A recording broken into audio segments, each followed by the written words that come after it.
বিধাননগরে BJP নির্বাচনী কার্যালয়ে তুলকালাম পরিস্থিতি। বিজেপি প্রার্থীর সামনে গোষ্ঠী কোন্দল, বিজেপি অফিসে তুমুল তর্কাতর্কি, মারামারি, পদ্মপ্রার্থী শারদ মুখোপাধ্যায়ের সঙ্গে তর্কাতর্কি। কেন এরকম পরিস্থিতি তৈরি হলো জানার চেষ্টা করবো, তবে তার আগে আরো একবার আপনাদের জানাই, বিধাননগরে বিজেপি নির্বাচনী কার্যালয়ে তুলকালাম পরিস্থিতি।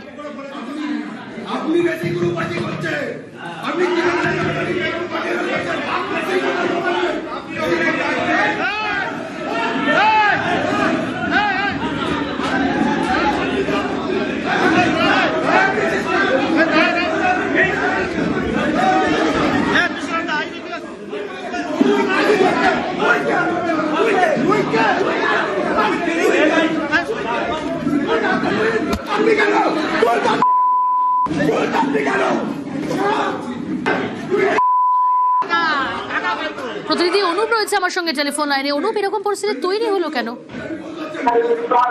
বিধাননগরে বিজেপি নির্বাচনী যে কার্যালয়, সেই কার্যালয়ের মধ্যে একেবারে বিজেপি যে গোষ্ঠী কন্দল সেটা কিন্তু প্রকাশ্যে লক্ষ্য করা যায়। প্রথমে তর্কাতর্কি, তারপরে রীতিমতো ধস্তাধস্তি পরিস্থিতিতে জড়ালো।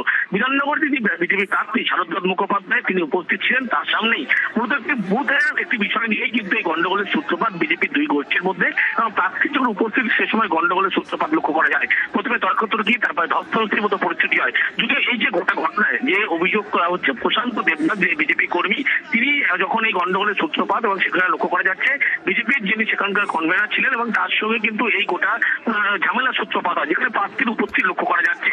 এবং নির্বাচনী যে কার্যালয়, সেই কার্যালয়ের মধ্যে যখন এই ঘটনা ঘটছে তা নিয়ে থেকে চরম অস্বস্তিতে বিজেপির পক্ষ থেকে এমনটা বলা চলে। এই যে গোটা ঘটনা, সেই ঘটনা নিয়ে বলা হচ্ছে এটা নিজেদের অভ্যন্তরীণ একটা বিষয়, বুথের একটা বিষয় নিয়ে মূলত গন্ডগোলের সূত্রপাত। পরবর্তী ক্ষেত্রে তারা বিষয়টি মিটিয়ে নিয়েছে। এই নিয়ে বিজেপি প্রার্থী শারদ মুখোপাধ্যায় তিনিও জানান যে এটা আগের একটি ঘটনা, নতুন করে ভাইরাল হয়েছে, যে তৃণমূল কংগ্রেসের পক্ষ থেকে ভাইরাল যে গোটা ঘটনা করা হচ্ছে। এবং এই নিয়ে কিন্তু চরম অস্বস্তি এমনটা বলে চলে। যদিও বিজেপি প্রার্থী এটা জানাচ্ছে পুরনো একটি ঘটনা, বুথটিতে নারাজ। তিনি জানাচ্ছে যে সেই সমস্যা পরবর্তী সময় মিটে যায়। কিন্তু তৃণমূলের পক্ষ থেকে পাল্টা খোঁচা দেওয়া হচ্ছে। সুজিত বসু তিনিও দাবি করেন বিজেপি নিজেদের মধ্যে গোষ্ঠী কন্দল তারা জিতবে কি করে, যে আগামী দিনে যখন নিজেদের গোষ্ঠী কন্দল সামলাতে পারছে না, সেক্ষেত্রে তৃণমূলকে কি করে তারা পরাস্ত করবে। এই নিয়ে কিন্তু বিজেপির পক্ষ থেকে পাল্টা তৃণমূলকেও নিশানা করা হয়েছে। কিন্তু এই গোষ্ঠী কন্দল জানিয়ে কিন্তু চরম অস্বস্তিতে এমনটা বলা চলে বিজেপির। বেশ, শুনুন। প্রার্থীদের সঙ্গে আমাদের নিজেদের মধ্যে অভ্যন্তরীণ একটা বুথে নিয়ে একটা ব্যাপার ছিল। সেই ব্যাপারে আমরা কথা বলতে বলতে একটা ডিসকাশন, যে বা যারা ভিডিওটা পাঠিয়েছে টোটালি এডিট করে পাঠিয়েছে। এই ব্যাপারটা হচ্ছে পুরোপুরি আমাদের নিজেদের মধ্যে মিটে গেছে। 4-5টা প্রচারে বড় বড় ভূমিকা নিচ্ছে। তৃণমূল কংগ্রেস ভয় পেয়ে এইসব করছে। ক্যান্ডিডেটের সঙ্গে কোনো কিছু হয়নি। আমার যে কনভেনার ছিল তার সঙ্গে হওয়া হয়েছিল, জলঘোলার কোনো বিষয় নেই। লোকজন ওদের নেই, তারপর যে কোনো লোক আছে নিজেদের মধ্যে মারামারি করে তারা হিসাবে ওদের যুক্ত হচ্ছে।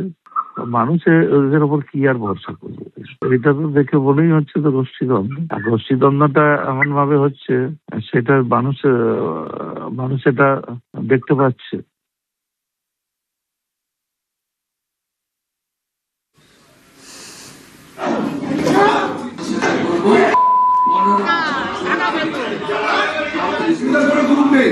Pero